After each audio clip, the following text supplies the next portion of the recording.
Hello friends, स्वागत है आप सभी का आपके अपने चैनल स्टडी विद ट्रिक पर। आज हम ग्रुप डी के लिए मैथ्स के एक्सपेक्टेड क्वेश्चंस करने वाले हैं। जो ऐसे क्वेश्चंस रहेंगे जो मतलब इम्पोर्टेंट है और जिनके आने की पॉसिबिलिटी ज्यादा हो। मतलब क्वेश्चंस की संख्या हम कम रखेंगे लेकिन अच्छे क्वेश्चंस करेंगे। ठीक है दोस्तों, पहला क्वेश्चन है, गरिमा और उसकी बहन मिलकर अपने घर की दीवारों को 45 दिन में रंग सकते हैं। यदि गरिमा अकेले काम करती है तो उसे 81 दिन का समय लगता है। वो दोनों एक साथ में काम स्टार्ट करते हैं, लेकिन गरिमा की बहन काम पूरा होने से 9 दिन पहले काम छोड़ देती है। तो उन दोनों बहनों को घर रंगने में कितने दिन का समय लगेगा। ठीक है, तो दोस्तों यहाँ दिया हुआ गरिमा प्लस उसकी सिस्टर दोनों 45 दिन में दीवार को रंग सकते हैं। और अगर गरिमा अगर अकेले काम करती है तो उसे 81 दिन का समय लगता है। ठीक, तो यहाँ मैं एलसीएम लेता हूँ, टोटल वर्क निकल जाएगा। तो ये होगा 9 5 45, ये होगा 9 इंटू 9, तो 81 इंटू 5 मतलब 405। अब इस 45 से मैं 405 में डिवाइड करूंगा तो 9 से भाग चल जाएगा तो 9 आ जाएगा। और यहाँ पर मैं 81 से 405 में भाग दूंगा तो यहाँ पे आ जाएगा मेरा 5। ठीक है, मतलब कि गरिमा और उसकी सिस्टर अगर दोनों एक साथ में कार्य करते हैं तो वो दोनों एक साथ में 9 यूनिट कार्य कर सकते हैं। और गरिमा अगर अकेले काम करती है तो उसे वो 5 यूनिट कार्य कर सकती है। ठीक है, तो यहाँ पर मैं गरिमा के सिस्टर की क्षमता निकाल सकता हूँ। तो 9 में से अगर मैं 5 को माइनस करता हूँ तो सिस्टर की जो क्षमता निकल के आ जाएगी 4 यूनिट, मतलब कि एक दिन में वो 4 यूनिट कार्य कर सकती है। ठीक है, अब क्वेश्चन में कहा गया है कि 9 दिन पहले उसे काम छोड़ना पड़ा। मतलब अगर मैं कहूँ कि 9 दिन अगर हम उससे काम करवा ले तो कितना एक्स्ट्रा कार्य उस टोटल वर्क में ऐड हो जाएगा। तो उसकी जो गरिमा की क्षमता है, गरिमा की सिस्टर की जो क्षमता है वो एक दिन में 4 यूनिट करने की है। तो 9 दिन में कितना कार्य करेंगी वो, 9 चौके 36, तो 9 दिन में 36 यूनिट वो कार्य करेगी। और यही 36 यूनिट टोटल वर्क में ऐड हो जाएगा एक्स्ट्रा।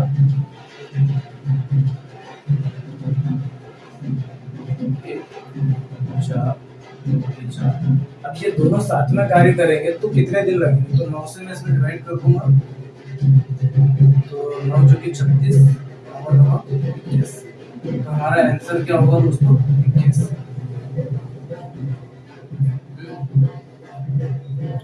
क्वेश्चन है दोस्तों, यदि कॉसेक की power 4 theta minus cosec square theta is equal to 1.24 है तो कॉट की power 4 theta plus cot square theta is equal to क्या होगा। ठीक, तो यहाँ क्वेश्चन में हमें दिया हुआ है, यदि कॉसेक की power 4 theta minus cosec square theta is equal to 1.24 है, तो हमें बताना है कॉट की power 4 theta plus cot square theta. तो इसमें हम क्या करेंगे, कॉसेक स्क्वायर थीटा को अगर मैं कॉमन लेता हूँ इसमें से तो ब्रैकेट में क्या बचेगा, cosec square theta minus 1 is equal to 1.24। ठीक, अब कॉसेक स्क्वायर थीटा को मैं सर्वसमीका से लिख सकता हूँ, जो ये होता है 1 plus cot square theta is equal to cosec square theta. ठीक, तो मैं इसको लिख सकता हूँ 1 प्लस कॉट स्क्वायर थीटा और इस ब्रैकेट में भी मैं लिख सकता हूँ 1 plus cot square theta minus का 1 इज इक्वल टू 1.24। तो ये प्लस 1 से माइनस 1 कट जाएगा। ठीक, अब जब ये 1 प्लस कॉट स्क्वायर थीटा अंदर गुणा करेगा तो ये क्या बनेगा, cot square theta plus cot की power 4 theta is equal to 1.24। और क्वेश्चन में दोस्तों हमें यही पूछा है कि कॉट की power 4 theta plus cot square theta क्या होगा, तो हमारा आंसर होगा 1.24।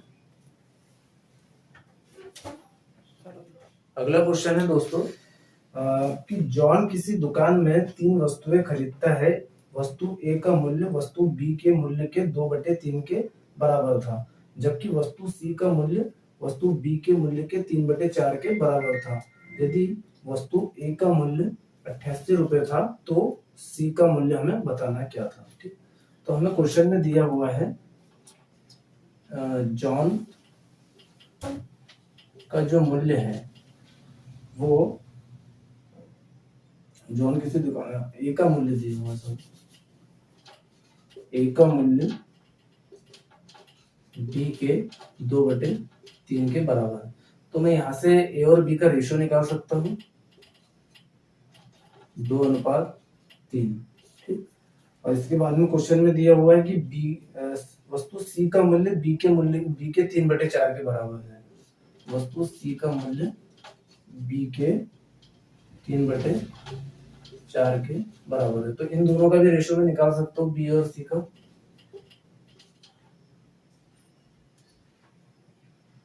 4:3।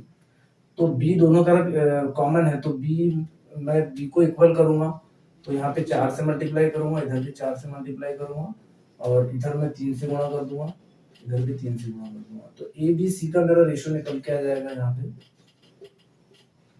4 दूनी 8, 4 3 12 और 3 3 का 9। ठीक, और क्वेश्चन में मुझे दिया हुआ है कि ए का मूल्य मतलब 8 रेशो मेरे को दिया हुआ है 88 रुपए के इक्वल, तो एक रेशो की वैल्यू निकल के आ जाएगी मेरी 11 रुपए। तो सी का मुझे पूछा हुआ है, तो सी 9 × 11 मतलब 99, ये हमारा आंसर होगा। चौथा क्वेश्चन है दोस्तों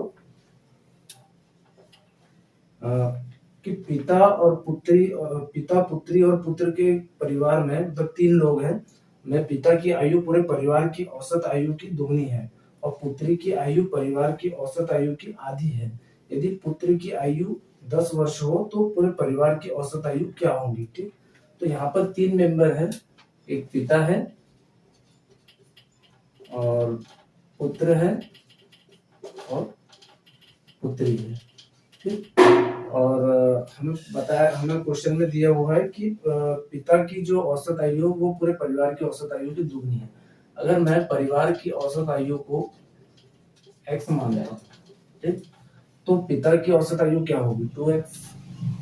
ठीक, और पुत्री की औसत आयु पिता की औसत आयु नहीं परिवार की औसत आयु की आधी है, मतलब कि परिवार की औसत आयु अगर x है तो पुत्री की औसत आयु x/2 और पुत्र की आयु मुझे क्वेश्चन में दिया हुआ है 10 वर्ष।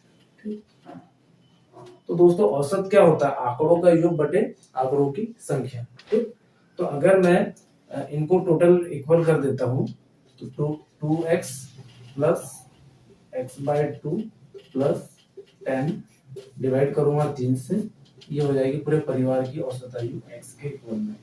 तो यहाँ पर मुझे कैलकुलेशन करना पड़ेगा 2 दूनी 4, 5x/2 2 से इधर भी गुणा होगा तो 20 और बटे में 3 है तो इधर गुणा में आ जाएगा। ठीक, और यहाँ पर x तो है। ठीक, तो यहाँ पर 5x + 20 is equal to 6x। तो x की यहाँ वैल्यू निकल के आ जाएगी 20। और क्वेश्चन में हमें पूछा है कि परिवार की औसत आयु क्या है, तो हमने x माना था तो आंसर क्या होगा हमारा 20। पांचवा क्वेश्चन है दोस्तों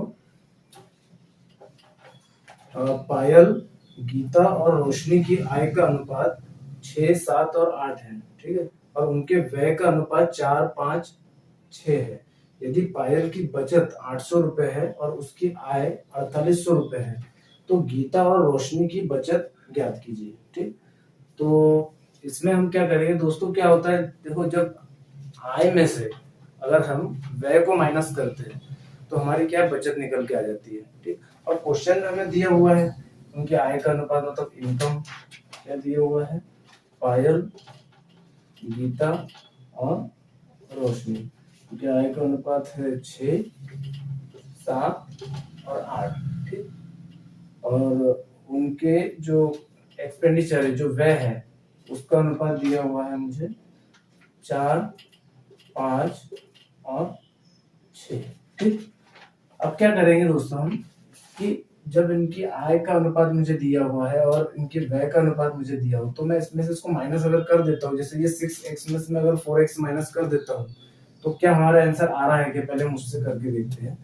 तो 6x minus 4x is equal to कितना है मेरा बचत 800 रुपए। तो यहाँ 2x इक्वल हो जाएगा 800, तो x की वैल्यू क्या हो जाएगी 400। अच्छे, जब मैं यहाँ इनकम में अगर 6 रेशो में इससे गुणा करता हूँ 400 का, तो मेरा आ रहा है 2400 रुपए। और मुझे यहाँ पर क्वेश्चन में दिया हुआ है उसकी जो आय है वो क्या है 4800 रुपए। तो इसका मतलब कि सिंगल वेरिएबल से मैं इस क्वेश्चन को नहीं कर सकता, तो मुझे 2 वेरिएबल इसे मानना पड़ेगा। ठीक है, तो मैं क्या करूंगा दोस्तों, इसमें इस इनकम का जो रेशो है इसे मैं 6x मान लेता हूँ, इसे 7x मान लेता हूँ, इसे 8x मान लेता हूँ, और जो इनका एक्सपेंडिचर है उसे y मान लेता हूँ। ठीक है, मतलब इनके व्यय को। अगर मैं 6x में से 4y को माइनस करता हूँ तो उनके बचत का अनुपात मेरा बचत के इक्वल वो हो जाएगा। ठीक है, तो 6x माइनस करता हूँ 4y is equal to question में दिया हुआ 800 रुपए। ठीक, तो यहाँ पर मुझे 6x की वैल्यू क्वेश्चन में दी हुई है। ठीक, तो जो p की जो आय है मतलब 6x इज इक्वल टू 4800 रुपए। तो x की यहाँ पर वैल्यू निकल के आ जाएगी मेरी 6848। ठीक, तो 800 रुपए। अगर मैं इनके अगर एक्सपेंडिचर व्यय में अगर गुणा करता हूँ तो यहाँ से व्यय निकल के आ जाएगा, तो मेरी x अगर मैं इसमें y की जगह इसकी वैल्यू पुट करता हूँ, अगर मैं इस x की वैल्यू अगर यहाँ पुट करता हूँ इस इक्वेशन में, तो मेरी y की वैल्यू निकल के आ जाएगी 6848। 4y minus 800। ठीक, तो यहाँ 4y इज इक्वल टू, अगर मैं इधर माइनस करता हूँ तो 4000 आ जाएगा। ठीक, तो y की वैल्यू मेरी निकल के आएगी 1000 रुपये। ठीक, 1000 रुपये y की वैल्यू आ गई। अब y की वैल्यू 1000 रुपये आ गई है, तो मैं यहाँ से अब y की वैल्यू आ गई और x की वैल्यू है मेरे पास में, तो मैं गीता और रोशनी के आय और बचत का अनुपात में निकाल सकता हूँ यहाँ से। ठीक, तो क्वेश्चन में हमें पूछा गीता और रोशनी की बचत। ठीक, तो गीता की जो बचत है वो क्या होगी, पहले तो गीता की आय मैं निकालता हूँ।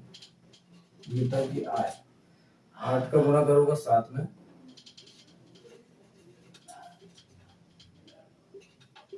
तो 8 7 56। अब गीता की जो बचत है वो मैं निकालूंगा, गीता की बचत और गीता का व्यय, सॉरी गीता का व्यय, तो 1000 का मैं इधर गुणा करता हूँ 5 में, तो ये 5000। तो अगर मैं उसके आय में से अगर गीता की आय में से गीता का व्यय अगर माइनस कर देता हूँ तो क्या मेरी बचत निकल के आ जाएगी 6000। ये गीता की बचत है। और क्वेश्चन में हमें रोशनी की बचत भी पूछा है, तो रोशनी की जो आय है वो सबसे पहले हम निकालते हैं। वो क्या हो जाएगा, 8 का गुणा करूंगा 8 में, 8 या 6400। और जो गीता का जो रोशनी का जो व्यय है वो निकल के आ जाएगा यहाँ से, रोशनी का व्यय 6 इंटू 1000, तो ये हो जाएगा 6। और जब मैं आय में से व्यय को माइनस कर देता हूँ तो मेरा बचत निकल के आ जाएगा 400। तो मेरा आंसर क्या होगा 600 और 400 रुपए। ठीक, उम्मीद है दोस्तों आपको ये क्वेश्चन समझ में आए होंगे।